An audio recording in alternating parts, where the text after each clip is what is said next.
नमस्कार मैत्रिणींनो, आज आपण काहीतरी वेगळं आणि पारंपरिक पद्धतीने बनवणार आहोत. तुम्ही गॅसवरचा मिल्कशेक तर नेहमीच प्यायला असेल, पण आज मी तुम्हाला दाखवणार आहे चुलीवर बनवलेला थंडगार कस्टर्ड पावडर मिल्कशेक. चुलीच्या धुराचा तो एक वेगळा स्वाद या मिल्कशेकला अधिक खास बनवतो. उन्हाळ्याच्या दिवसात शरीराला थंडावा देणारी ही रेसिपी कशी बनवायची, चला तर मग सुरू करूया. आता आपण एक खास ट्रिक वापरणार आहोत, ज्यामुळे आपला मिल्कशेक एकदम हॉटेलसारखा दाट आणि स्मूथ होईल.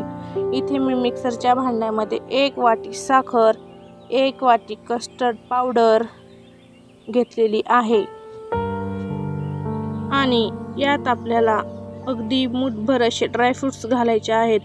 मी हे ड्रायफ्रूट्स पहिल्यांदाच मिक्सरमध्ये बारीक करून घेतलेले होते, त्यामुळे मी हा कूट घालत आहे. आता आपण हे सर्व एकत्र फिरवून याची बारीक पावडर करून घेऊया. आता ही तयार झालेली पावडर म्हणजेच आपलं प्रीमिक्स आहे, हे कधीही आपण वापरू शकतो. आता आपली चूल छान पेटलेली आहे. यावर मी अर्धा लिटर ताजं दूध गरम करायला ठेवत आहे. चुलीवर दूध तापताना जो एक मंद सुवास येतो, तो गॅसवर कधीच येत नाही. आता या दुधाला एक छान उकळी येऊन देऊया. सगळ्यात महत्त्वाची स्टेप म्हणजे दूध तापवणे. मी इथे जाड बुडाचं पातेलं वापरलेलं आहे, जेणेकरून दूध खाली लागणार नाही. आता एका बाउलमध्ये आपण 2 चमचे कस्टर्ड पावडर काढून घेणार आहोत. 2 चमचे कस्टर्ड पावडरने 2 ग्लास आपले इथे मिल्कशेक तयार होणार आहे. त्यामुळे मी इथे 4 चमचे काढणार आहे, कारण की मला 4 ग्लास बनवायचे आहेत. इथे मी बाउलमध्ये 4 चमचे कस्टर्ड पावडर काढून घेत आहे. लक्षात ठेवा, पावडर थेट गरम दुधात टाकली तर त्याच्या गाठी होऊ शकतात, म्हणूनच आपण आधी वेगळी काढून व्यवस्थित आपण मिक्स करून घेणार आहे. यामध्ये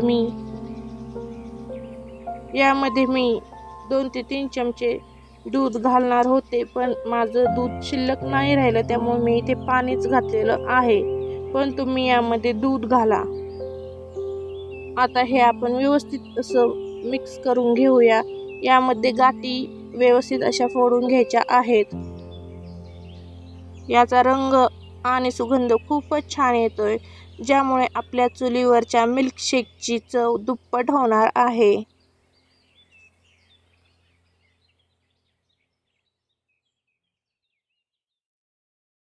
आता बघा, दुधाला छान उकळी आलेली आहे.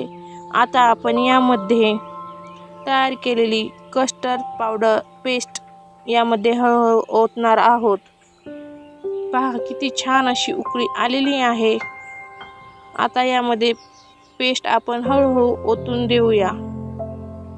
एका हाताने पेस्ट ओतायची आणि दुसऱ्या हाताने दूध सतत ढवळत राहायचं, जेणेकरून यात अजिबात गुठळ्या होणार नाहीत. बघता बघता आपल्या दुधाचा रंग किती सुंदर बदललाय.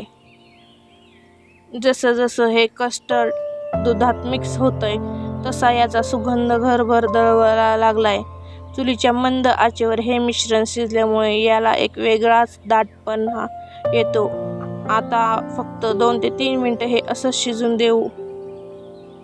आता आपला कस्टर्ड मिल्कशेक तयार आहे. आता याला अधिक थंडगार करण्यासाठी आपण यात टाकूया बर्फाचे खडे. चुलीवरच्या गरमागरम पदार्थ आणि हा बर्फाचा थंडावा, हा मिल्कशेक प्यायला आज खूप मजा येणार आहे.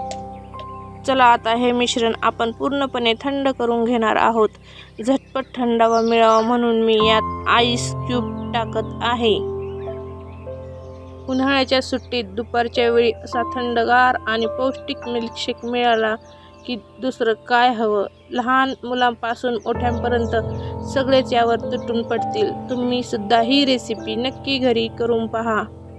चला तर आपण यामध्ये आता ग्लासमध्ये आपण हे मिल्कशेक ओतूया.